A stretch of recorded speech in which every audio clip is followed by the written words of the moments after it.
अस्सलाम वालेकुम, आदाब दोस्तों। मैं डॉक्टर अज़फ़र शाह आपकी खिदमत में। और आए दिन जो रोटन मीट स्कैंडल की तरह उभर के आ रहा है वादी कश्मीर में, जो बोसीदा गोश्त और बोसीदा गोश्त से बना हुआ वाजवा या बोसीदा वाजवा रोज़ पकड़ा जा रहा है और सोशल मीडिया पे बड़ी इसकी तशहीर हो रही है और क्विंटल्स और टन्स में पकड़ के ज़ाया किया जा रहा है। वो सिर्फ एक मीट का ज़ाया होना नहीं है,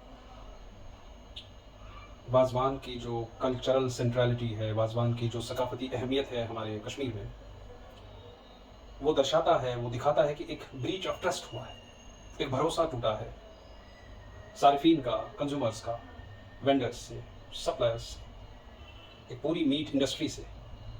एक और उस सप्लाई चेन की ऑथेंटिसिटी पे, उसकी क्रेडिबिलिटी पे सवाल है। और अथॉरिटीज़ के लिए शाबाशी कि वो एकदम हरकत में आकर इन सब माल प्रैक्टिसेस के पीछे लग गए और उनको काफ़ी हद तक कामयाबी मिली है। दोस्तों, अर्ज़ ये करना चाहता हूँ कि जो ये वाजवान या बोसीदा गोश्त जो सेल किया जा रहा था, जो बेचा जा रहा था, जिसका सेल हो रहा था, उस पर जब शुबहात होने लगे और जो पकड़ा गया, तो एक तरीके से ये एक सोशल फैब्रिक टूटा है वादी के अंदर। हमें ये समझ लेना चाहिए कि ये किसी सकाफती स्कैंडल से कम नहीं है, besides being an economic scandal, besides being an unethical business.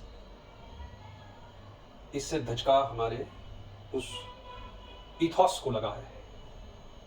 अब मसले पे तो बात सभी करेंगे क्योंकि मसला ये है बड़ा, लेकिन सोल्यूशन क्या है?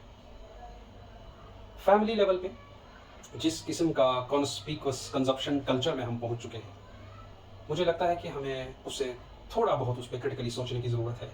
जो ओवर रिलायंस है हमारा, हद से ज़्यादा जो बढ़ गया है पिछले खासकर 1-2 दहाइयों से, वो ये दर्शाता है कि हम ज़्यादा जो दिखावे का कंजप्शन है, जैसे मैंने टर्म यूज़ की कॉन्स्पिक्यूअस कंजप्शन, उसमें बाहर बनाया हुआ वाजवान घरों के अंदर ज़्यादा आ रहा है और कंज्यूम हो रहा है, without looking at the ramifications, be that health ramifications, other fallouts, health risks, जो अब सामने आ गया है कि भाई जो आप खा रहे थे वो वाकई में एक हेल्थ हजार्ड के रूप में सामने आया है। एक घरों में कितना कंज्यूम किया जाए और उसकी फ्रीक्वेंसी क्या होनी चाहिए, वो हम फैमिली लेवल पे चेक कर सकते हैं, रेगुलेट कर सकते हैं, कम कर सकते हैं। दूसरा, ये हरगिज़ सोल्यूशन नहीं हो सकता कि भाई हमें खाना ही नहीं आज से। सकाफत का हिस्सा है, हम इसी चीज़ के बने हैं, खाना तो पड़ेगा ही।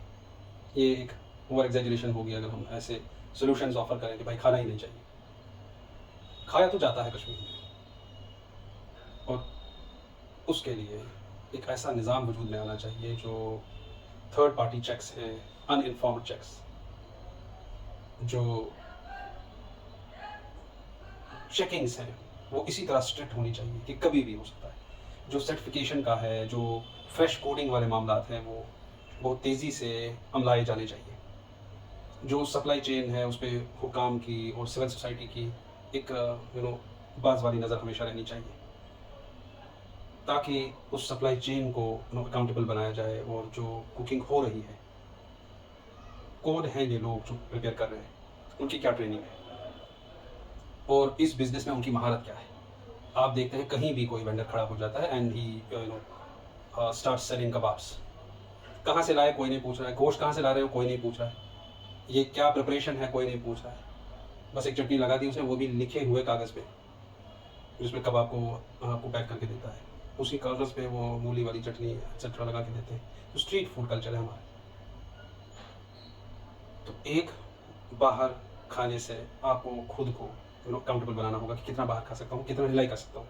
क्योंकि जो भरोसा टूटा है, इस भरोसा टूटने के सिर्फ, जैसे मैंने कहा, इकोनॉमिक लॉसेस नहीं है, बल्कि ये एक हेल्थ हज़ार्ड बनकर हमारे सामने खड़ा हुआ है, एक हेल्थ रिस्क बन के हमारे सामने खड़ा हुआ है। और जो जो every Tom Dick and Harry vendor बन के कबाब सेल कर रहा है, रिश्ते सेल कर रहा है, तो उस बिज़नेस में, उसके प्रिपरेशन में, उसकी ट्रेनिंग में कितने वो सक्षम हैं, वो देखा जाना चाहिए। मीट कहाँ से कहाँ जा रहा है, उसकी सर्टिफिकेशन, हलाल सर्टिफिकेशन, फ्रेशनेस, बैक्टीरियल ग्रोथ, बाकी चीज़ें, ये सारा कुछ बिल्कुल रेगुलरली चेक होना चाहिए।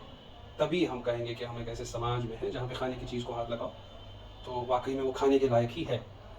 आज मैं किसी वीडियो में देख रहा था, सोशल मीडिया पे अपलोड किया हुआ, कि आइसक्रीम्स भी रोटन निकले हैं और फेंक दिए गए हैं। तो हमारे बच्चे दुकान पे जाते हैं और आइसक्रीम मांग लेते हैं, आइसक्रीम मिल जाती है, वो कंज्यूम भी कर लेते हैं। कौन जाता है लेबल्स पे? देयरफॉर दुकानदारों की ये बहुत बड़ी इखलाकी ज़िम्मेदारी है कि वो जो सार्फिन को दे रहे हैं वो पहले उस पर चेक करें। और दोस्तों, ये सिर्फ आइसक्रीम या गोश्त पर ही, गोश्त तक ही महदूद नहीं है।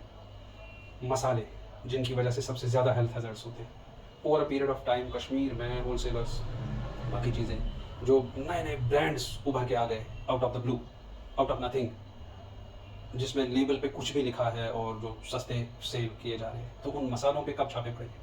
वो मसालों की ऑथेंटिसिटी, प्योरिटी, अडल्ट्रेशन कंटेंट कब चेक होगी? मसाले should be the third target after meat and ice creams.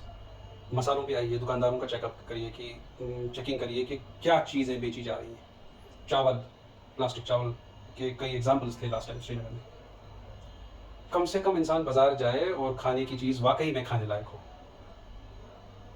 तो ये हुकाम से भी गुजारिश है कि मसाले जो कश्मीर में बेचे जा रहे हैं, जिनसे खाना पकता है रोज़ कश्मीर के हर घर में, वो मसाले और तेल, क्योंकि दुकानों से लोग बिल्कुल आंख बंद करके ले जाते हैं और हमें क्या पता इस टिन में क्या पैक है, बाहर ब्रांडिंग है कि ये फलानी तेल है, हम ले गए, यूज़ करना शुरू किया। तो तेल, मसाले और बाकी खाने पीने की चीज़ें और जो मिठाइयाँ, फॉर एग्जाम्पल बेकरी, एक बड़ा आइटम है कश्मीर की कंजप्शन में बेकरी। तो अगर इन चीज़ों की स्ट्रिक्ट चेकिंग नहीं होगी, केक्स जो वहाँ पे बनाए जा रहे हैं, बहुत बहुत बड़ा एक वो पोर्शन है हमारे खाने का। बेकरी तो हर घर में कंज्यूम होती है, मेहमानों के लिए तो आए दिन घर में आती रहती है बेकरी। दालें गर्ज, हर एक चीज़ पर स्ट्रिक्ट चेकिंग होनी चाहिए, अनइन्फॉर्म्ड चेकिंग होनी चाहिए by the department, by the civil society, क्या बेचा जा रहा है। और जहाँ पर भी शुबहात हैं, जहाँ पर भी कोई मशकूक ऐसा दुकानदार है या वेंडर है जो out of nothing, out of the blue कहीं से भी प्रकट हो गया और कोई चीज़ बेचनी शुरू की, तो सिविल सोसाइटी की एक नज़र तो होनी चाहिए कि कहाँ से ला रहा है, क्या बेच रहा है, क्या प्रिपेयर कर रहा है, कैसी प्रिपरेशन। पकौड़े तलने वाले देखे हैं आपने कि वो 2 दिन 4 दिन वाला तेल जो ब्लैक हो गया है, उसी में बार बार ऑयल को रीयूज़ करके पकौड़े बनाए जा रहे हैं और खा रहे हैं लोग नदर मौज। तिल कर हमारे कल्चर का एक हिस्सा है ये। हमें फूड आइटम्स से, मैं उनको डिग्रेड नहीं कर रहा हूँ, जो सकाफत में हैं, चीज़ें यूज़ में हैं, तो वो होनी चाहिए, वो कल्चर का एक हिस्सा है, उसकी अपनी एक इफादियत अहमियत है। लेकिन प्योरिटी इज़ द क्वेश्चन, और ये तार तार हुई है। ये जो प्योरिटी क्वेश्चन इन कश्मीर है, ये अभी मीट को लेकर, बोसीदा मीट को लेकर तार तार हुआ है। ये भरोसा, कश्मीर का सोशल फैब्रिक टूटा है इसे। और देखिए इसका एक अदर साइड अगर हम देखें, आज देखिए हर एक को ब्लैक शीप बनाने की ज़रूरत नहीं है। बहुत सारे ऐसे वेंडर्स हैं कश्मीर के अंदर जो बिल्कुल ताज़ा गोश्त लाते हैं, हलाल गोश्त लाते हैं, अच्छे से मेहनत से बनाते हैं और अपने घर को चलाने के लिए, 4 पैसे कमाने के लिए बेचते हैं जेन्युइन तरीके से। लेकिन भरोसा टूटा। ये सारी ये चेन थी बिजनेस की, इस पर एक सवाल निशान है अभी। अब लोगों के दिलों के अंदर अगर अप्रहेंशन हैं, खदशात हैं, तो सफ़र तो ये कम्युनिटी भी होगी, एक सिंसियर कम्युनिटी, ईमानदार वेंडर, गरीब आदमी जो अपने 4 पैसे कमाने निकला था, लोग उस पर भरोसा कैसे करें? लिहाजा कल्प्रिट्स जब तक पकड़े ना जाएं, जब तक हकीकतें सारी सामने ना आए और इस मसले का इजाला ना हो जाए, तब तक तो लोग सारे वेंडर्स को शक की नज़र से देखेंगे ही। और ये जो एक बड़ा बिजनेस है कश्मीर के अंदर, it is likely going to be affected, और जिससे हमारी ही इकोनॉमी का नुकसान है। ये हमारी ही मैशत के लिए अच्छा नहीं है, ये हमारे ही कल्चर के लिए अच्छा नहीं है, ये हमारे ही उस तबके के लिए अच्छा नहीं है जो ये बिज़नेस करते हैं। और चंद ब्लैक शीप्स की वजह से, एक सोमसाज गुपल, ऐसे लोग भी अफेक्ट हो जाएंगे जो बिल्कुल जेन्युइन तरीके से वाजवान बेच रहे हैं, जो जेन्युइन तरीके से कबाब बना रहे हैं, रिश्ते बना रहे हैं और उसमें अपने 4 पैसे कमा रहे थे। लेकिन आज अगर मैं अपने घर की बात करूं तो मैंने बैन कर दिया, मैंने कहा बाहर से मंगाना ही नहीं है, तो इफेक्ट हुआ ना बिजनेस। यही हम सब के लिए अप्लाई होता है। देयरफॉर मैं सारे लोगों से कहूँगा, एक जो दिखावे का कंजप्शन है, हम कहीं मेहमान बन के जाएँ तो पहले ही उनसे ये कहें कि ये तकल्लुफ़ करने की ज़रूरत नहीं है। घर में जो 1 वैरायटी 2 वैरायटी बनी है, ये एक कल्चर भी बना है ना कि एक ज़बरदस्ती दिखावे का कल्चर, जिसकी वजह से हेल्थ ख़राब हो गई। बाद में लोग कहीं से भी वाजवान लाकर ये जो 10 आइटम्स सामने रखने का जो कल्चर बना है, एकदम जो क्लास कॉन्शियस सोसाइटी और क्लास कंपीटिंग सोसाइटी, कश्मीर के बारे में मैं ये कहूँ कि क्लास कॉन्शियस एक चीज़ होती है, क्लास कंपीटिंग सोसाइटी में हम तब्दील हो गए हैं, जहाँ पे हर एक क्लास दूसरे क्लास को अप्रोप्रिएट करने के लिए, उसको चेज करने में लगा हुआ है, विदाउट एक्नॉलेजिंग के। क्लासेस तो होते हैं, हर एक सोसाइटी में होते हैं, ये एक नॉर्मल चीज़ है, इसमें चेज करने की, पागलों की तरह पीछा करने की कोई ज़रूरत नहीं है। सब वजह यही है कि वहाँ हर कोई ओवरनाइट अमीर बनना चाहता है, और ओवरनाइट अमीर बनने के चक्कर में मैल प्रैक्टिसेस, बिजनेस मैल प्रैक्टिसेस, एथिक्स वगैरह सब रह जाता है साइड में। हम कहीं मेहमान बन के जाएं तो पहले ही ये करें कि तकल्लुफ़ की कोई ज़रूरत नहीं है, घर में जो पका है हम उससे खुश हैं, वही खाएंगे। तो लोग भी ओवर रिलायंस में ये चीज़ें ना करें।